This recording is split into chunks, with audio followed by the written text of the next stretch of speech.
Assalamu alaikum and welcome back to Salam Media this Women's Month with myself, Shahista Thokan. Our theme for the month has been resilience, and I've had some wonderful female guests that have been interviewed over the air, from podcasters to authors to entrepreneurs. And today's no different. You know, I have someone really special, someone who I consider so dear to me, a friend, but also someone that I admire in the space in which they serve. It often comes to a point where in social environments and so on, we all discuss every single matter except the things that matter the most. Things like, why are we staying in the country? What is happening around us in our own country as opposed to internationally? And I always believe in the concept of sweeping your own doorstep. You know, as a coach and an author, when I do mentorships with the youth, we always have conversations about emigrating. And, this is one of the reasons I said I absolutely have to host Gadija Brown on my show. Now, just to give you a background of Gadija, she was the former MEC of Finance in the Free State, but she's also a wonderful human being who has so much to tell us, whether it is from her experience in the banking industry or from a social and political point of view. She's an activist, a humanitarian, and Khadija also is recently taking up a new post in government. So now you may ask, as a female, as a woman in a Women's Month, why are we discussing a topic like politics or having someone in that sphere on the show? And that's exactly the reason why. I believe as lifelong learners, we need to expand our knowledge, we need to expand our networks, we need to speak to the right people, and we need to be convinced that our patriotism is not forsaken. So in everyday life, the idea and the term politics refers to the way the country is not only governed, but also the rules and laws that manage us as human beings in our communities, in our societies. The importance of politics is really to know what is the impact that it is going to have on our futures. It is affecting our happiness, it's affecting our well-beings. These laws impact us as citizens. And I think politics is something that we need to understand. And that's why our voting is so imperative. It is important for us because we are placing leaders that are going to shape our futures, which are ultimately the policymakers for the future. So you should care about politics for three of the following reasons. The first being, if a new law is passed in your area, you need to know about it so that you know that you are not breaking that particular law. Secondly, you need to know what needs to be changed around you. And in saying this, how you can inform that change through your vote. Thirdly, and finally, you should care about politics because the decisions that you make, the decisions that you are voting to make, the decisions that people around you make will ultimately affect your life, the way you are living, and therefore you should be caring about these situations in your personal environment. So before anything else, let's give a warm welcome. Assalamu alaikum to Khadija, and thank you so much for joining us today. Assalamu alaikum wa rahmatullahi wa barakatuh, and so wonderful to be with you, Shaista. And you have just humbled me with that introduction, but also someone that is very dear to me. I am so excited and honored to be here.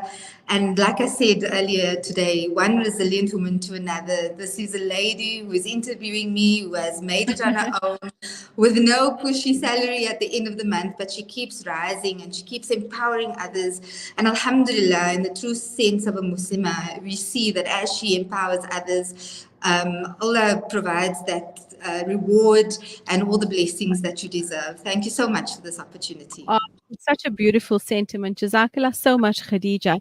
Alhamdulillah, I think what I admired most about you is your youth, your journey into this particular space, which everyone considers so volatile at such a young age. Can you give us a bit about, share your story about what made you choose this profession?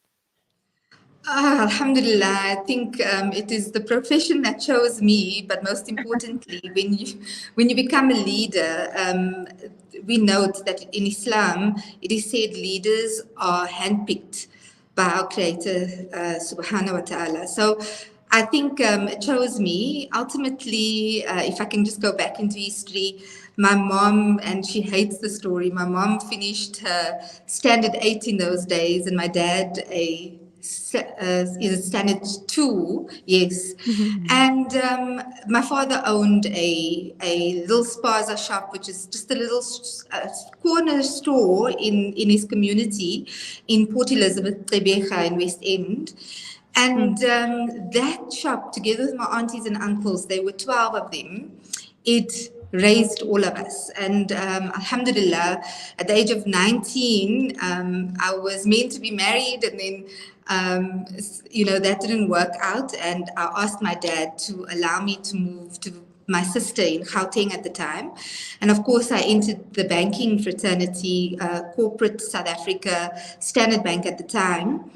And I spent 15 years in the banking industry. Sure. But transformation, at that stage, it was 1999, and then the charters had just come in, the financial sector charter, all your various charters on ensuring that Black economic empowerment codes were adhered to within corporate South Africa.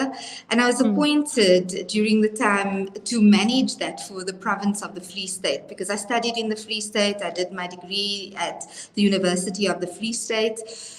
And doing that brought this political and almost transformational and empowerment fire in me. Mm. I was the head of public sector banking and Black economic empowerment for 2 years for the region.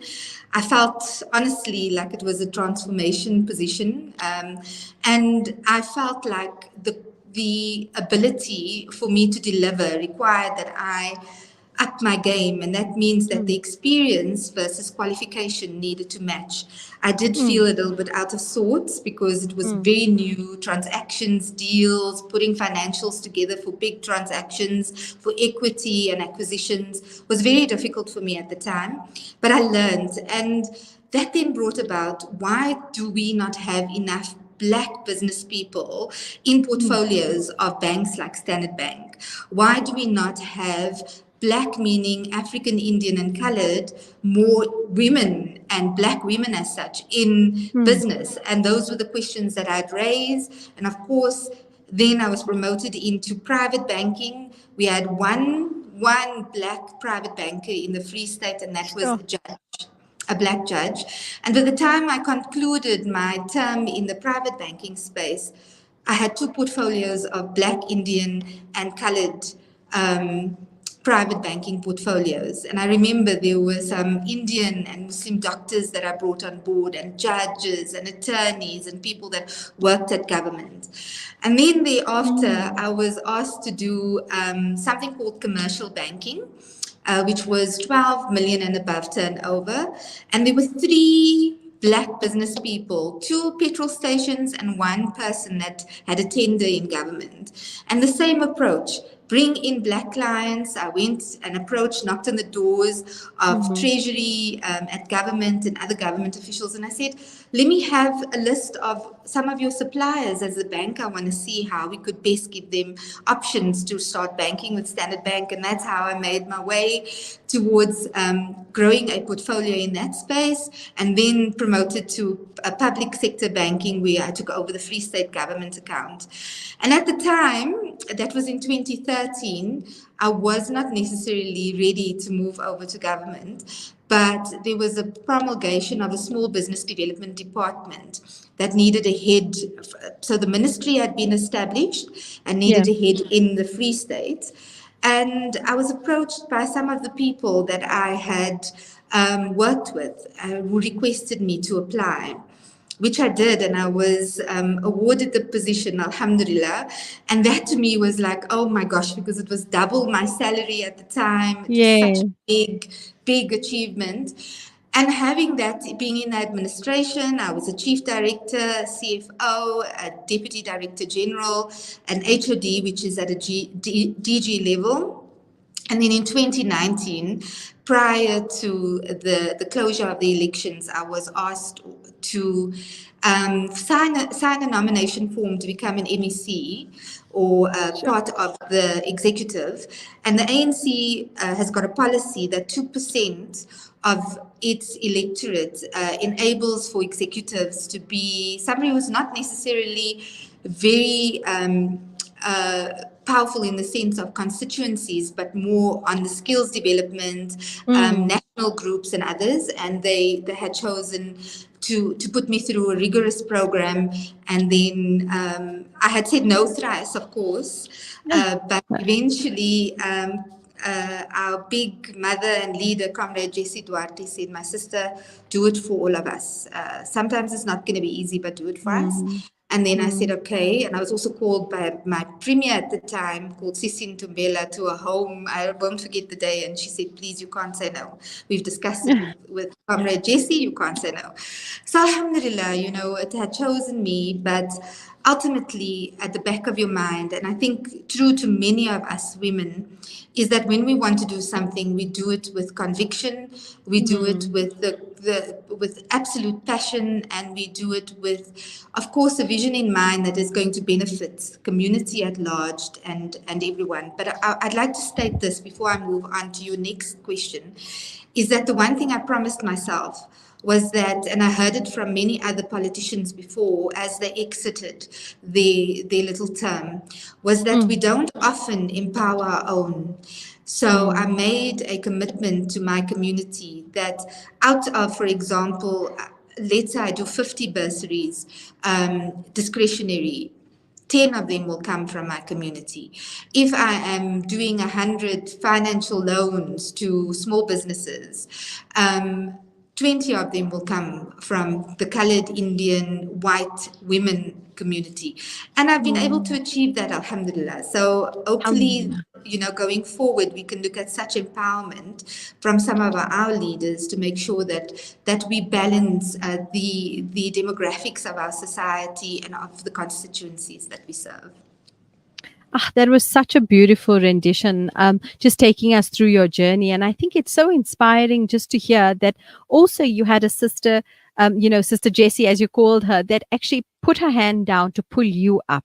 And that's very rare, Khadija, to have that type of mentor and a female mentor as such. And I always speak about men being our allies in most situations because female girl on girl hate is actually a real big thing in our communities. How would you address that where you've had these females around you that wanted you to progress? Ah, firstly, I must tell you that most of my corporate career, it was males that pushed me, male mentors, people who had seen potential in Hmm. my capabilities, and even moving into the initial position in government, it was males. Hmm. So often we find that we are used to and we accept that males. Sees a different type of potential in females and they look for the cream of the crop. Hmm. But in today's society, it is actually more women that are looking at the cream of the crop.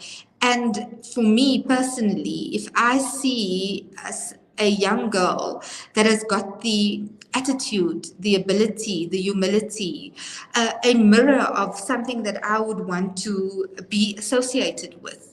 It is Hmm. those women that I will lay on the line.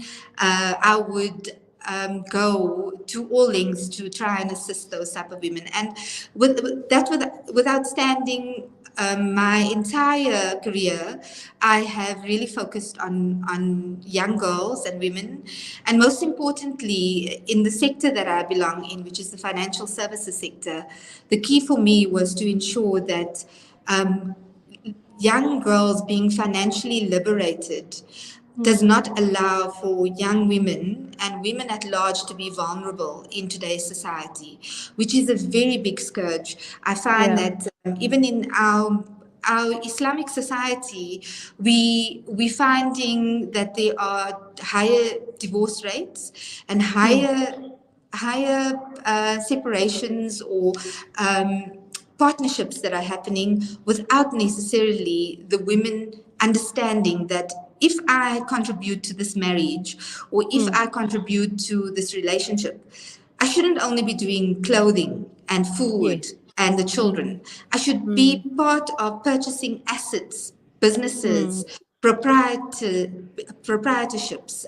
So be part of making sure that you've got a home and you're contributing to the home and it is both of your names, even though in our customary law and Sharia, it states Yeah. that it's 50-50. But unfortunately, I found many women being abandoned with nothing. And somehow we've got to legally, through South African law and through our financial advisory and consulting, really empower women to understand how to do and make the right decisions financially.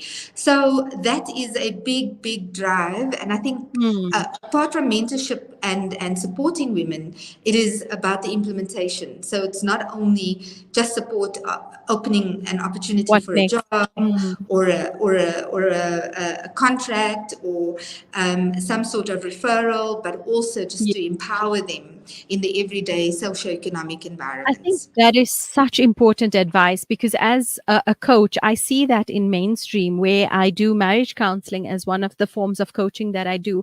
And often we see a voice only attached if there's a tangible income where the woman is a provider in the home and therefore she has the respect and the rights to speak, to have an opinion. What happens to all those women who have traditionally chosen not to work and not to, be in that situation? And that's why, in the form of resilience, having you on the show is an empowered woman to other empowering other women out there. We're going to quickly head for an ad break before we get back to the interview. Alhamdulillah.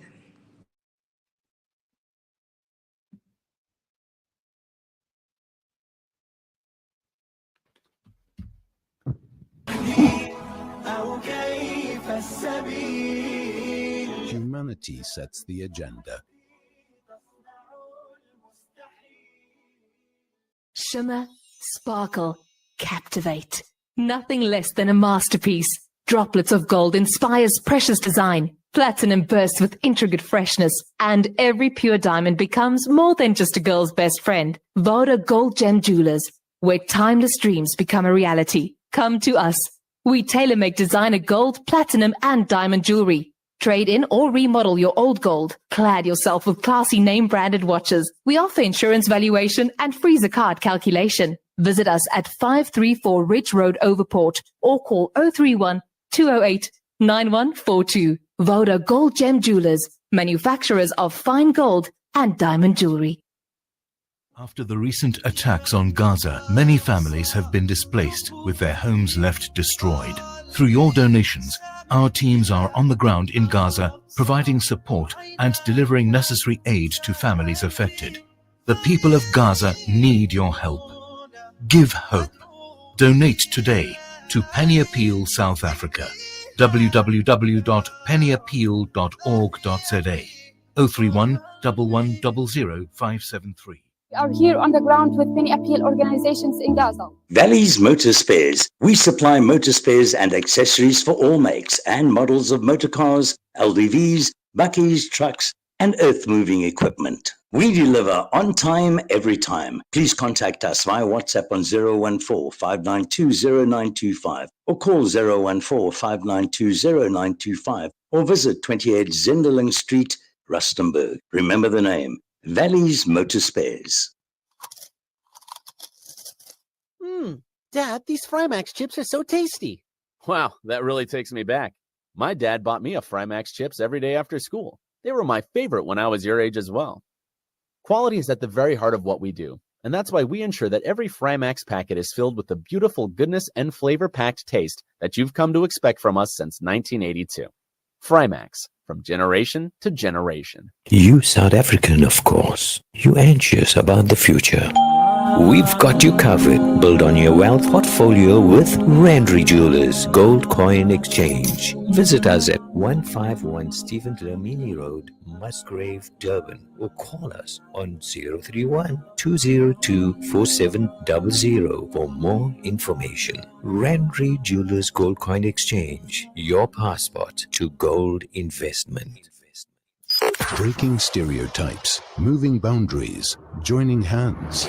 Salam Media.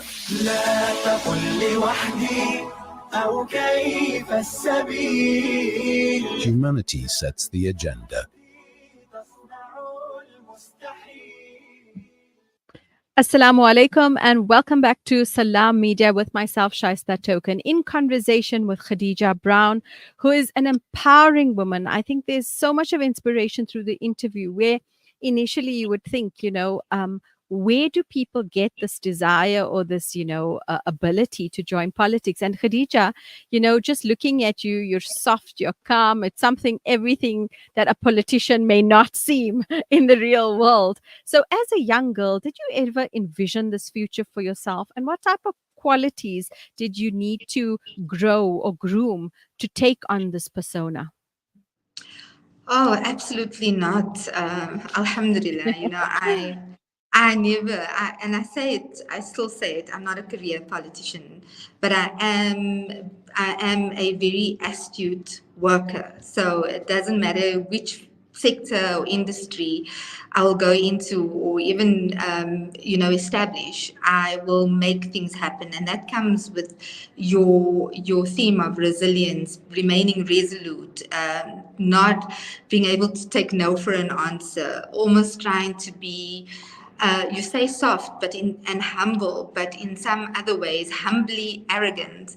And I also think politics requires collaboration. It requires a lot of consultation, a lot of work where you have to receive buy-in from majority of people who will allow for a bill, as an example, or an idea to pass.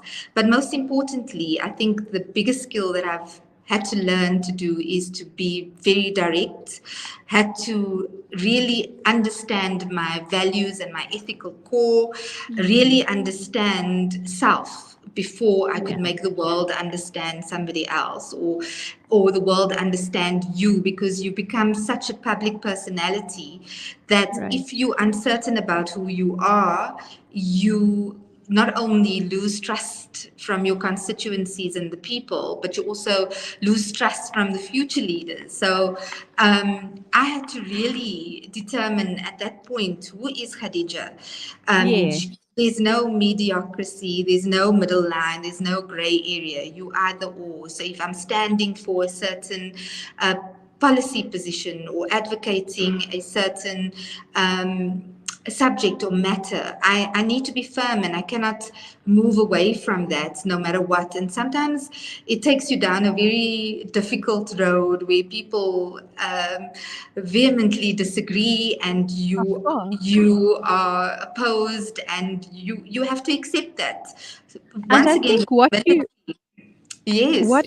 what you're speaking to is the essence of self-actualization, and it takes us in where we have to know ourselves in any situation or form, whether it's in a relationship or in a career or an environment. And you are probably, one of the fewer females, and having that sense of emotional intelligence, we recognize that we have to be a little bit bolder, a little bit stronger, a little more thick-skinned in an environment where our voices may be softer, our hands may be lower, we're not as statuesque maybe in terms of our presence. And I think these are the qualities that, where you say, when you come to understand yourself and your confidence is within who you are, your personality sort of gravitates towards that powerfulness.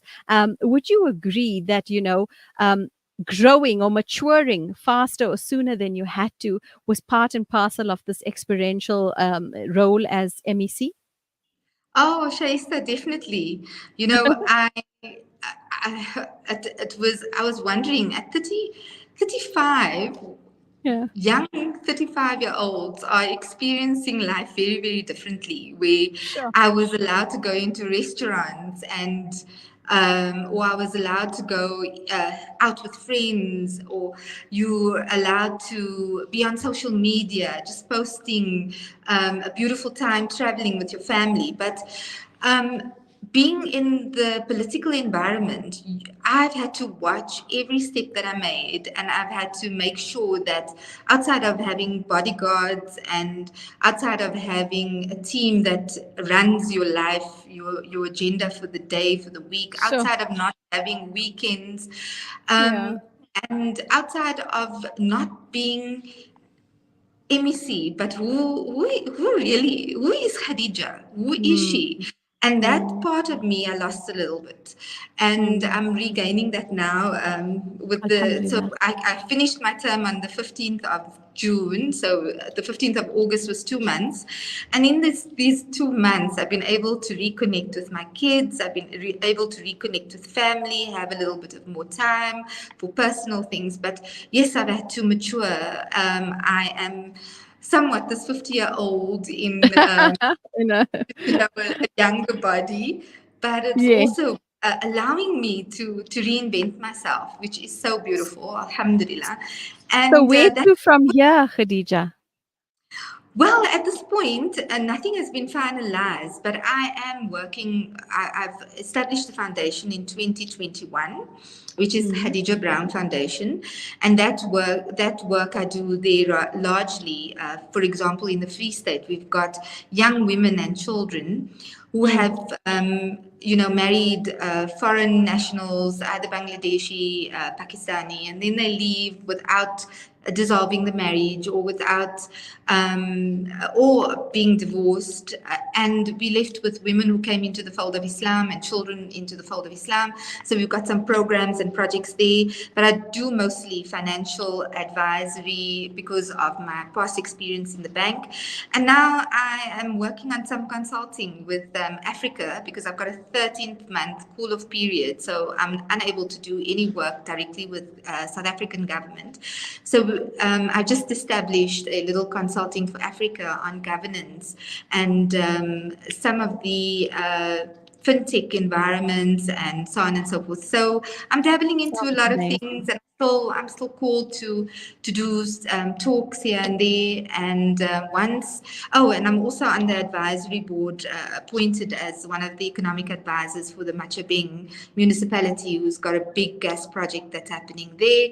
So I'm doing a lot of things, but alhamdulillah, it's so wonderful. That is so wonderful because you know what I recognize in you as a resilient woman, what I recognize in you is the fact that you are exactly what an entrepreneur stands for. You are redeveloping, you're reshaping your future, you are seeing where life takes you, and you are accepting the challenges that come along with it. And I think that speaks to the true form of what resilience is.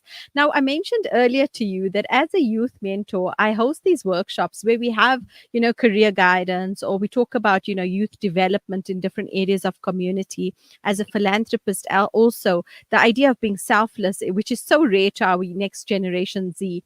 So, what I did see as a common thread, Gadija, is a lot of our youth plan to leave the country. They want to emigrate. They see better futures out of the country. What advice would you give to them?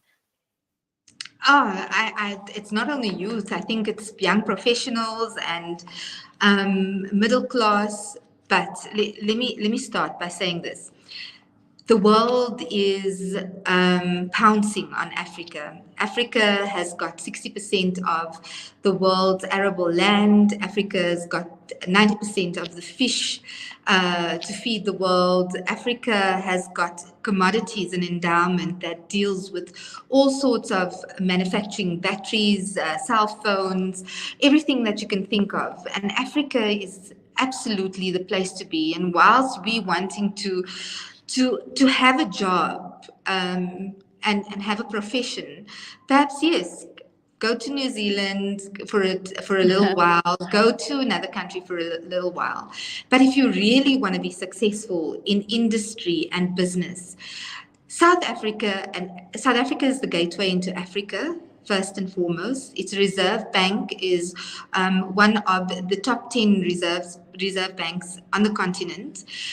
We've got the youngest population that would be able to deliver any type of industry, manufacturing, or any type of labor for whomever is investing in Africa. But most importantly, I would say to young people, I've seen incredible, innovative young minds that are most capable of innovation and really changing the face and developing Africa in its entirety. And when we're working on such policies like the African Continental Free Trade Agreement and the opportunities, because there is less development in the more central and upper part of Africa, there is an opportunity to take what we already know and what we understand, and take those skills into Africa and work. The world is such a small place today. The supply chain environment has become so small that you as a young person would have access with the right networks and support and guidance.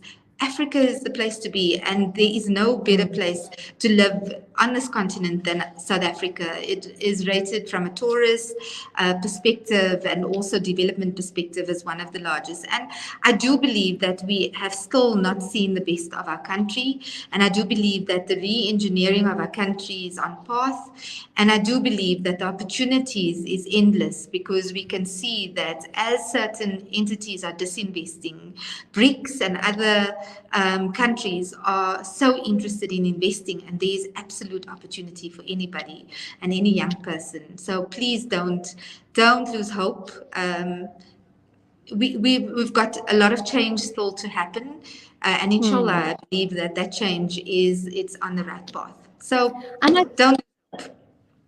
And I think with both of us, we agree that, the grass may seem greener on the other side, but the amount of freedom, the freedom to exist in South Africa, the democracy has given us so much of diversity. The type of people that South Africans are, we don't get that type of community elsewhere. And I've been speaking to a lot of expats recently. And as you say, with everything else, the resource-rich South Africa, this good standing that we have in terms of the political stance that we have, but also just the type of people that we have in our communities and where we should start putting our efforts and interests in. I think that is something that we really have to educate our youth with. And I look forward to working with you on these projects because, we have to collaborate as we have promised each other to do so. And I think the starting point would be to reach this patriotism, to build it in the next generation, because we do have a lot to offer and we need to cultivate our own home.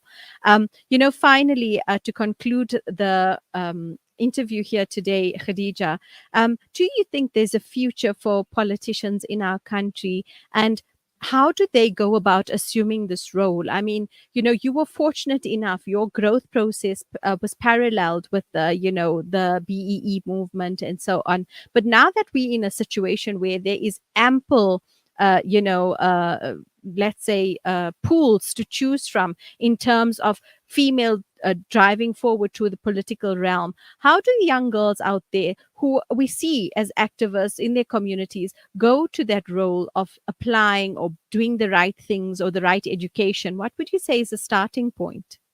Oh, no, that's very beautiful. And just to the young girls, we've got such wonderful presidents across the world, in Malaysia, in Africa, that are women. And they have shown that women in their nurturing form has had the ability to change countries. But secondly, you touched on two very critical and important things. Our constitution is so beautifully written and one of the best in the world. Building an inclusive society of non-racialism, non-sexism, inclusive of all demographics, and prosperity for all. But most importantly, the Freedom Charter and part of our constitution talks about people shall govern. And that is the critical part, that every Muslim young woman, young man, or any individual in their own right needs to understand that the government does not decide for you. It is the people that decide for government. So social activism is very, very critical. And by saying that, as you're working in your communities and having your communities understand what changes you'd like to make at a very grassroots level, that does not get unnoticed. Follow a path of going towards either the parliament or a legislature, using your ward councillors, understanding. And today it's not about a political party, but let's just take a step back. A political party and its manifesto should guide you and talk to you about certain policy positions within the country on various sectors, as well as their manifesto should guide you about their policy around the world. So your geopolitical environment, including the domestic and the regional environment.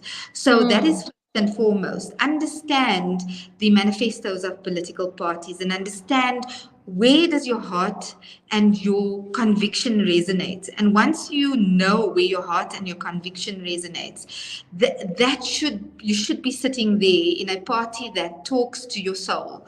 Because if you're going to be fighting something or being part of something that does not talk to your soul, you'll have a push-pull environment. That's the first point of departure. Then you work together with your local councillor or local leaders, and nothing stops you from standing up to become that local councillor or local leader and talk about, if not education, or if not economy and opportunities for the social economy, if not as our constitution allowed me to wear hijab throughout my term in office, we continue to fight for the ability to accept all religions in this country. So we cannot look at regressing, and that's the type of social activism that we're looking forward to. But most importantly, we may have found freedom in 1994 as South Africans, but we are not free. We are not free from the stereotype, from the narrative, from unfortunately the manner in which media and the way people expect us to think. We are not free in terms of our education system, both at a tertiary and higher education, where we are still expected to write case studies on how the West or Europe tackles and provide solutions to a very African challenge. So we should provide African solutions to the African world. And then we're also not free economically because we have got a Gini coefficient of 0.63. And that disparity between the rich and the poor, the access to wealth, the access to the economy, if we talk about a mixed market economy, if we're talking about the ability to access certain sectors, we've got to find that type of freedom, the freedom to be able to go in own land, understand how we can be economically viable within our own space and really own ideas.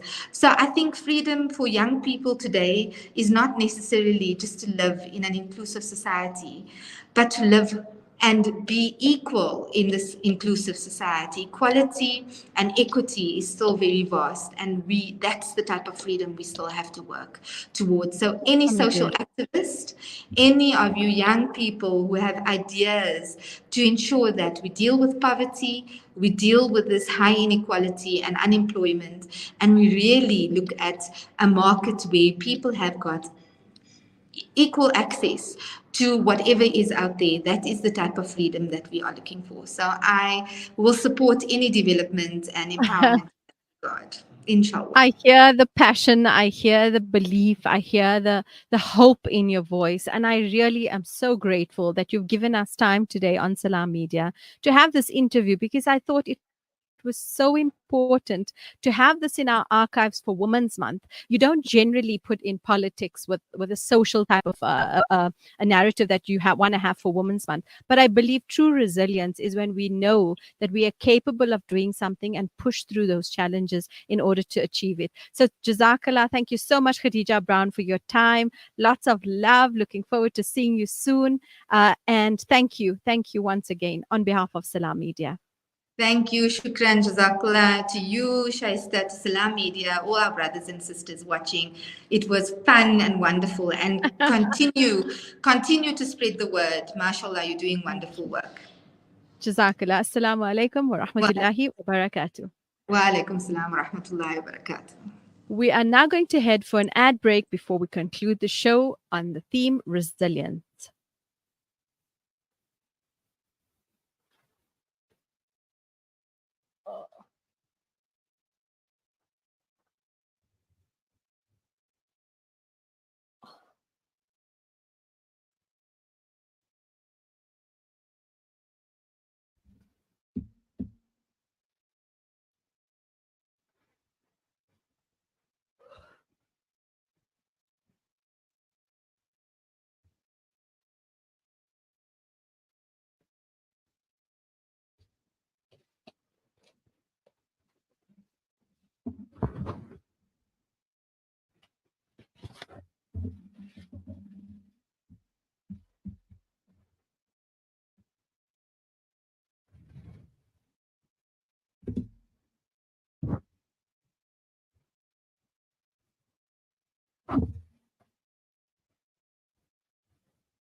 Stroke Foundation as part of a balanced eating plan.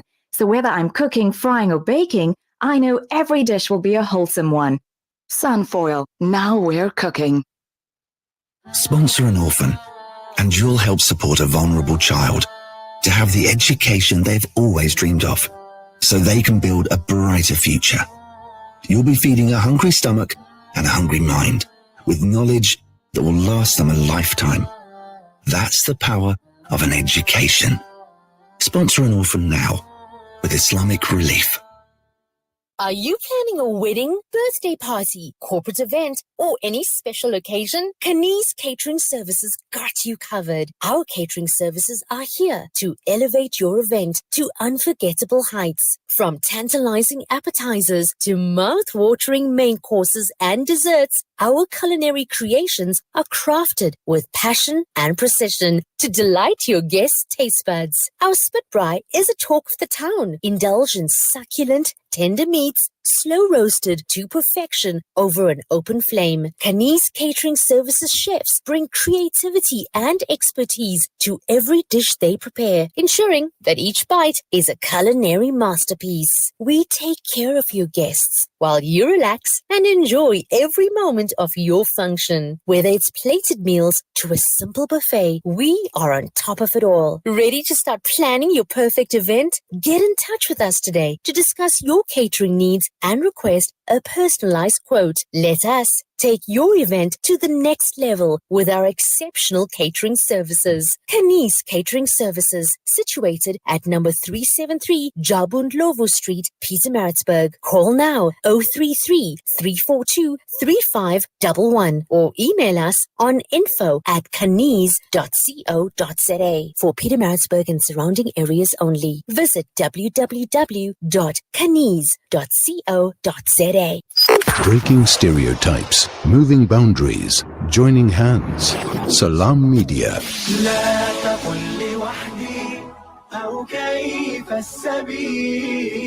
Humanity sets the agenda.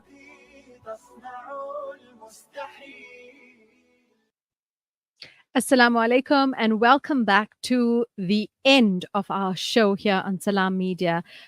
You've joined me between the hours of 11 and 1, and I'm going to quickly recap on the conversations we had. So we had Sister Zaira Pochi, who is a wellness coach, and she spoke about the importance of food and diet and how it impacts our mental and physical health. We also had Sister Gadija Brown as our second guest, who is the former MEC, and we spoke about the political agenda, the political environment in which women exist in, and how our voices are so important.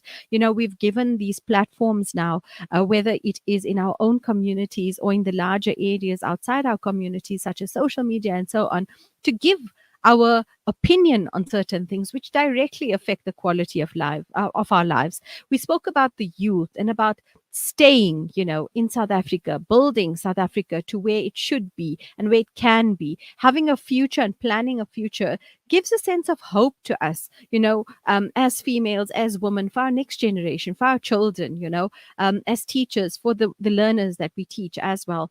And I think one of the biggest takeaways from all our interviews have been the fact that people just often say, well, I don't have time. I don't have time to do this. I don't have time to share. I don't have time to, think outside my bubble in which I am living. And that's where I come in as a life coach here today on Salam Media. I wanted to actually give a bit of advice when it comes to time management, because I find that one of the biggest excuses females have is the fact that they don't have time because they're wearing so many hats, be it in the role of a sister, a mother, a friend, a colleague, we often think that we are multitasking and we don't have time for other types of conversations, other types of, areas of development for within ourselves, but also to where we are able to help others. So time management, we often hear people say all the time, there's no barakah in the day. There is not enough hours in our day for us to do what we want to do. And I don't believe that to be really true. I believe it as a very big excuse that people have. And I largely disagree with the fact that this sentiment exists, because there is time for everything which we see as important. There is time for everything that we see as necessary. So surely we can make time for things that we are putting onto our plates and onto these lists, our desires, our dreams, time for ourselves, and anything in between. And I mentioned earlier about prioritizing urgent tasks and moving away least important tasks from our days. It's the idea of being busy sometimes that we get thrilled by. It's the idea of keeping ourselves occupied. But how productive is that busyness? What is the outcome? What is the expectation of being busy? Why are we putting more and more things on our plates? Do they have value? Do they align with our purpose? Are they making us happy? So sometimes just doing mundane things is because you've always done it a certain way, and you will not change anything if you change nothing. So try and make these small changes to try and increase the quality of the way we are living, The second would be what we can delegate. And I spoke about this on yesterday's show, where I had two entrepreneurs who, one is in the restaurant business, one is a hotelier. And we spoke about having the capacity to do things, but also, is it necessary for us to do it, or can we delegate it? Oftentimes being a parent is a full-time job. You're dealing with different personalities. You're hoping to to rear your children in the best way possible, being the best characters that they are. But we need to make them independent as well. And as career women, we just don't have that time where we can do everything, where we can attend everything. And having that support structure around us is critical and crucial for our time management. The third is what can be postponed. Very important here. Sometimes we give an urgency to things, or we give, importance to things that are not really valid or don't need to be done immediately for this moment, and they can be postponed. So I think it's important recognizing those type of tasks and those type of things that we need to, delay for later on, to alleviate our stress, to give us a bit of breathing space, but also to make time in which we can do other things to give peace and contentment and quality to our specific moments in life. The fourth would be scheduling realistically. That's very important. For me as a coach, when I teach scheduling, when I teach time management, when I teach planning, the first and most important thing is be realistic. Be realistic as to what you're capable of doing. Be realistic is what you're expecting to do. Be realistic is what you can do. Being able to do something doesn't mean you have to do something. So one of the ways and some of the techniques here that I want to assist in time management is, number one, is create a daily planner.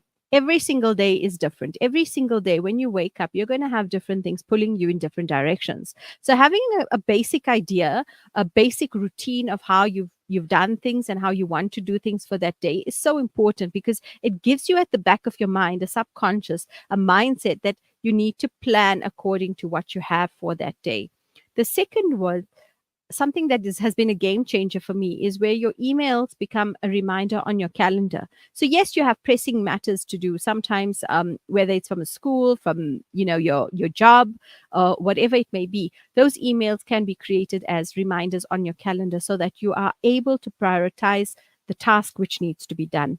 The third would be to set time limits on tasks and duties and activities, whether it's a social activity, whether it's one of the activities for your children, popping into for groceries, having a clear idea on the time, making it measurable, makes your tasks more achievable, doesn't put pressure on you for being delayed or wasting your time in any sense of the word.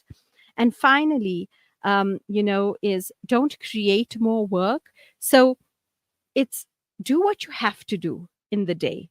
It's do, delay, delegate, or delete. Those are the 4 Ds. Don't make it difficult upon yourself. Don't be guilty for not being able to do at the end of the day, but be happy for what you have done for that day. And alhamdulillah, I think these key information, aspects will assist you with your time management. They will dramatically change your life. And if we practice upon something, and if we take these little key techniques and tips, they eventually form habits in our lives, and they will eventually increase the quality of our lives, where we are able to juggle between this life and the balance that we're trying to create within ourselves and the home environments or the work environments. And inshallah, I wish you all the best of resilience, and we will catch our final show, or my final show rather, tomorrow between the hours of 11 and 1. I'm looking forward to hosting each one of you. Assalamu alaikum here from Salam Media, and enjoy the rest of your day.